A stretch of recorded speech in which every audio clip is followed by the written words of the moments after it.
you all like my new page design on the YouTube. I don't know, I was wide awake the other night and very, very bored.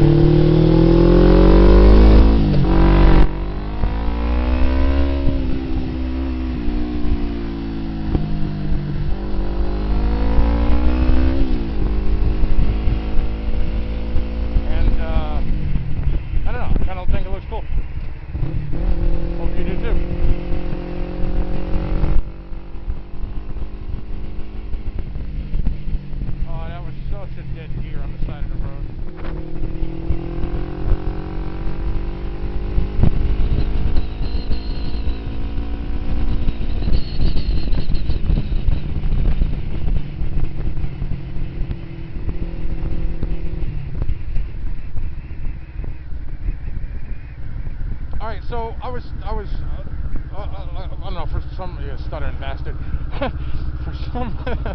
for some reason last night I was utterly, extremely bored, and I went through every single one of my YouTube videos, just to see what I had done and how many people had viewed them and whatnot, and so forth and so on. So,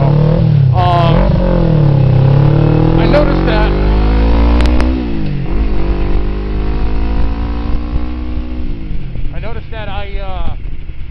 I have a pretty decent tendency of getting on a really extremely good topic, and then like somebody will cut me off or something will happen and I'll just like stop talking about it and leave a whole bunch of shit out. So I was thinking I'll try and do some sort of a recap type video thing. So even though I had just put out like a basic recap thing, this is just a whole bunch of shit I'm just gonna try and remember. Alright, how you hold yourself on the bike. Don't sit too far back, don't sit too far forward. You want your knees to be in the little crease in the gas tank, on a sports bike anyway.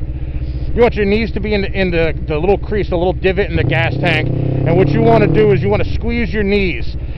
When you put your feet on the foot pegs, you don't want to have your heel on the foot peg, you want to have your toe on the foot peg.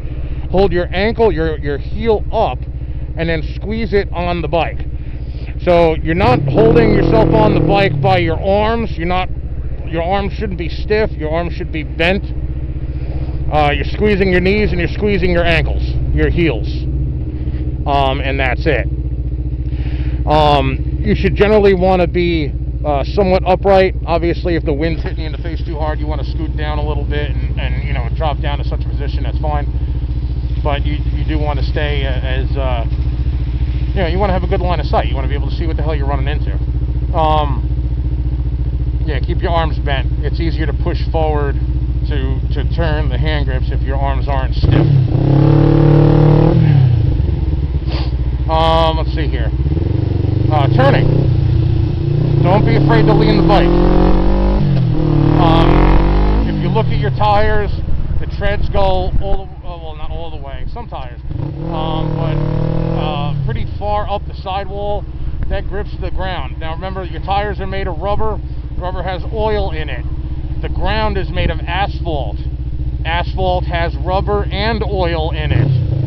So the hotter it is, the hotter your tires are, the hotter the day is, the more you will stick to the ground. And by stick to the ground, I mean you'll have better traction.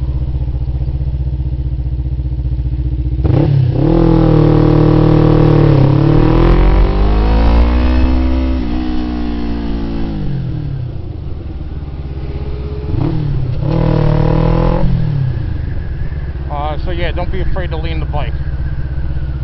But don't lean it as hard. Don't go as crazy with wet ground like this. You just want to be able to... Hang on a second here.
so as far as going straight goes, it's simple. You just go.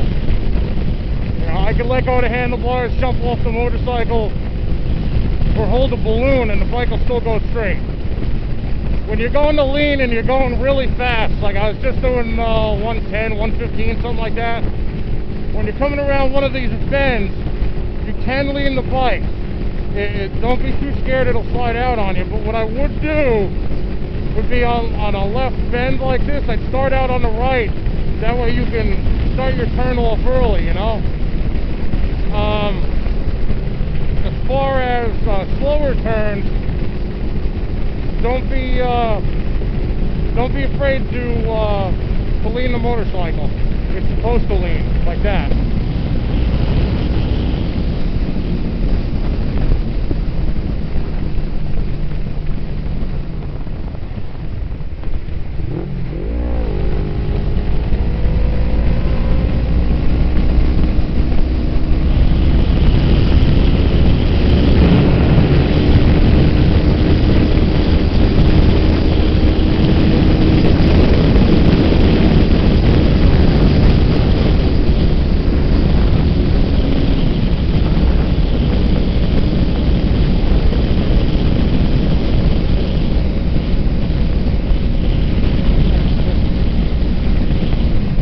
Just lean the bike at 97 miles an hour, give or take.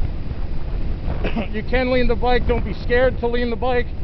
But again, if you're going that fast, you have to, you should anyway, lean your body more than the bike.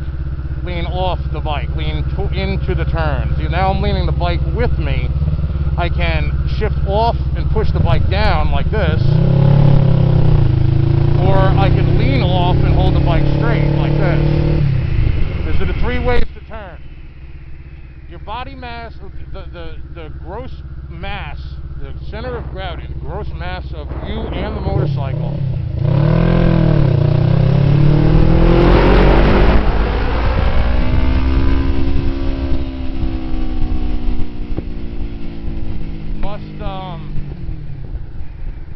must be greater than 45 degrees. So if this is, you know, straight up and 90 is across, you can go to that kind of an angle, 45 degree angle. Now that can either be the bike, well now mind you, it's both of you, it's you and the bike, but mind you, you can push the bike down to like 47, 48 degrees and hang off a little bit. That's like what the super racers do. You'll see them, it'll look like the bike's about to wipe out. They're like flat, horizontal, and they're still hanging off the bike. They can only do that because they are greater than I'll say consortium, consensus,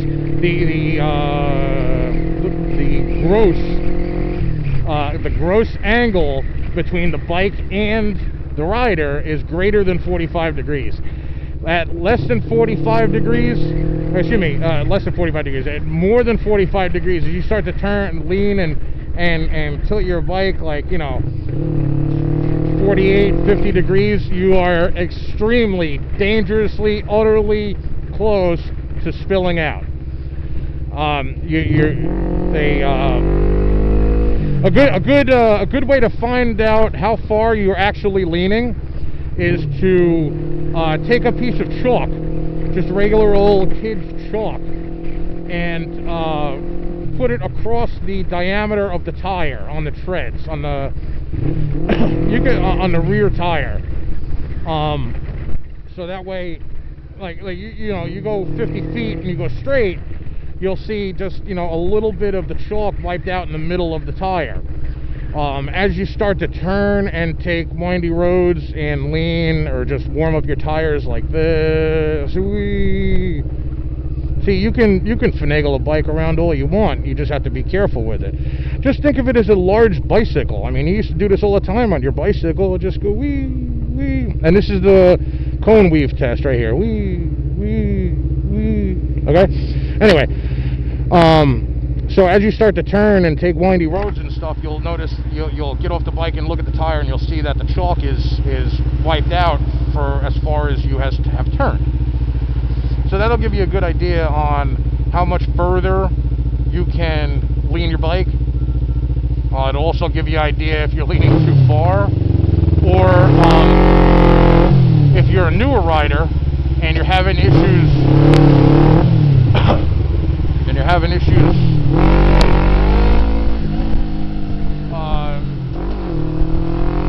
just leaning the bike on a turn or something like that. It'll give you a good idea of how much farther you can or have to go. If you look at some of the monkey training videos that I did with Mr. Monkey, you'll notice that a bunch of times when we're going up a long road and there's no cars around, I would have him do little windy stints just like this. Now I do it usually when I first get on the bike to warm up the tires. Just so if I'm taking a hard turn or I'm trying to get away from something, my tires don't slide out. But what I usually try and do is when there's nobody around, and I'll do it now. When there's nobody around, I'll go from line to line. So like I'm on the yellow line, white line. Yellow line, white line. Yellow line, white line. Now there is a delay. When you go to lean your bike, there is a delay from when you push or pull the handlebars to when the bike actually turns. So like, I'm turning, now I go. Turning, now I go. Turning, now I go. See what I mean? Like, you can lean the bike, you can push or pull the hand grips all you want, but it's still going to take time for the bike to go from center to leaning, and then for the tire on the lean to catch the ground, and then for you to go. So there is a little bit of a delay, so keep that in mind when you're learning. You know, don't say, okay, I pushed the hand grip and I only moved an inch. Give it a second. It'll grip and then you'll go. You must lean to turn. All right. Some other little quick ones. Daytime. Try and leave my bright light on, my high beam on during the daytime. At night I got all the LED lights on the bottom, so you know it really doesn't. You know, it's not like it make me any more visible. How can you miss me? So try and keep that on. Always try and stay in brake gear single lane down into 3 parts: A, B, and C. A would be, or 1, 2, 3, I don't care, whatever, just 3 parts. A would be over here. This is your primary station. You're going to be on or just outside the driver's side tire of the vehicle that's in front of you. This allows that driver in front of me, that Chevy there, to see me out of his side view mirror on the driver's side. He can look at his rear view mirror and see me. Plus, if he goes over anything or swerves around anything, I have a better chance to dodge it. Plus, being in this section gives these people coming at me more time to see me, to realize that there's another car or another vehicle behind this truck. That way I don't, let me go this way. That way I don't, you know, I'm going straight or something and this guy wants to turn. You know, there's a car in front of me, he goes, the guy starts to turn, he doesn't see me, that's a problem. You know, if I'm over here in section C, or lane split C, whatever you want to call it, then and there's a car in front of me, there's more difficulty for the oncoming traffic to see me. And of course, B would be here in the middle. When there's nobody around, do whatever you want. If you see somebody coming out of that street, go into A. You see somebody coming out from a street on your left, go to C. Alright? This is your lane from here to here. All of this. Now, mind you, most police officers in the United States would not like to pull up behind a motorcycle and see him doing this. Okay? Only for the reason that it looks like I'm drunk. It looks like I'm swerving and I can't stay straight and shit like that. But that is not the case. But, you know, unless he's a motorcycle rider and say, listen, I got new tires, or, you know, I just started the bike, I'm warming the tires up to the road or something like that, he's not going to know what the hell you're talking about. He's going to be like, screw you, here's your ticket. So, yeah, lane position. Yeah, and and seriously, look ahead. I mean, other than the motorcycle staple of look where you want to go, look ahead. Don't look at this black car and the gray Jeep. Look up there where that lady's walking with the gray bag and getting in the car. Like, you got to look ahead. There's kids playing in these leaves, or you know, a dog running out. You want to? Jeez, I'm gonna die with all of these wet leaves here. You want to be sure that, especially if you're going fast and you're not supposed to be, even though I didn't say that.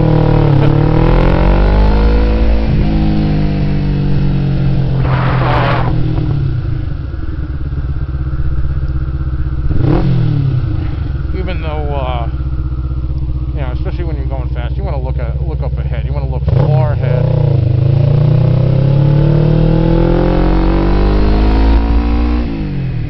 Flying cross.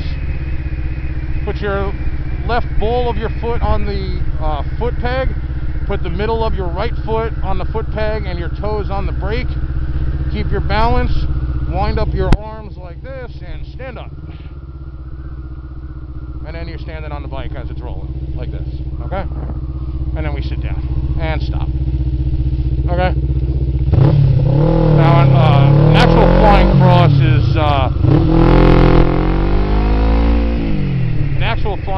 is when you stand up on the seat and stick your arms out horizontally. I weigh decently over 200 pounds. Not to mention I have children, but I will not be climbing onto the top of the seat at 50 miles an hour. I will gladly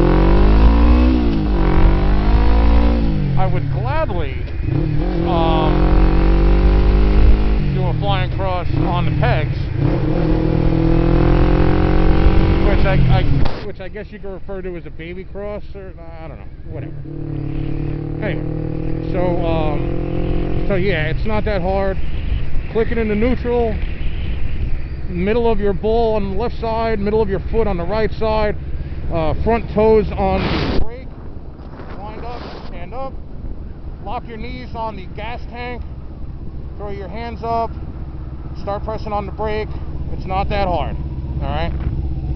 Just make sure that you control your vehicle. Don't run into somebody. And you know what I found that will happen more often than not? You'll go to stand up or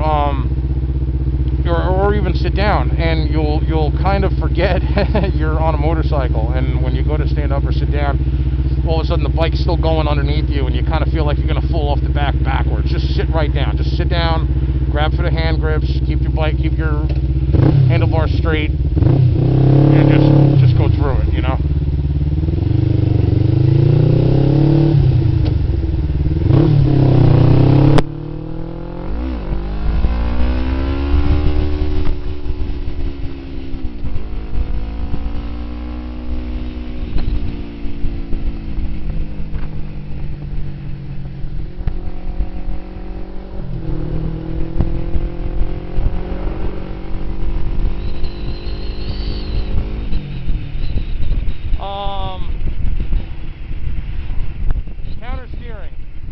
Counter steering is really simple.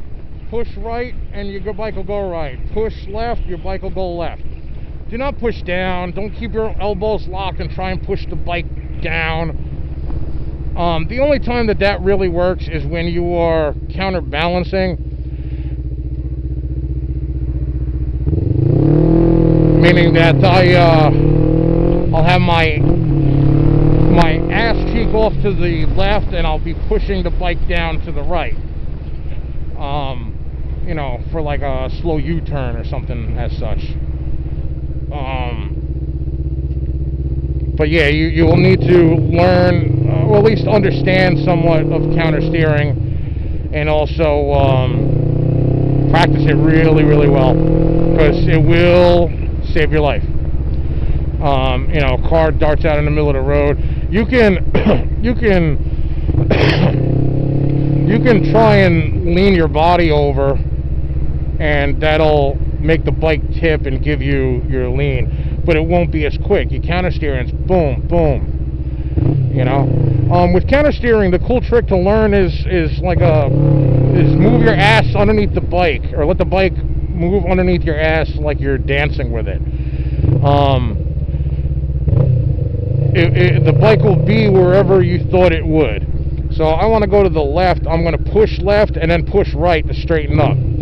And when I push right, the bike will straighten up right where my head was. So I'm going to push left, right, and now I'm up. Right, left, left, right, right, left, left, and then, you know what I mean? So it's not that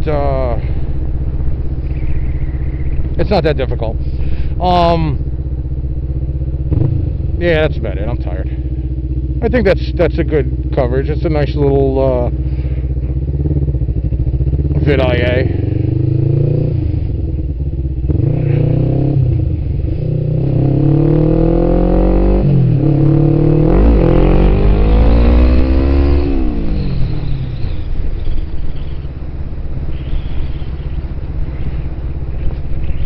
And if you're going to keep your hands off the steering mechanism, the handlebars, hand grips, whatever you want to call it, make sure that you have your wheel, your front wheel and your back wheel, but your front wheel aligned.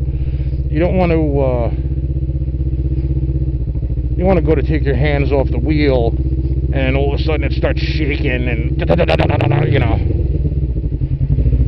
because sometimes you get that feeling, you know, that you take your hands off the wheel and all of a sudden, you know, it's just shaking on you, and you don't want that down, you know. So I almost lost my bike, and I'm getting foggy. So have a good day, kids. Be safe.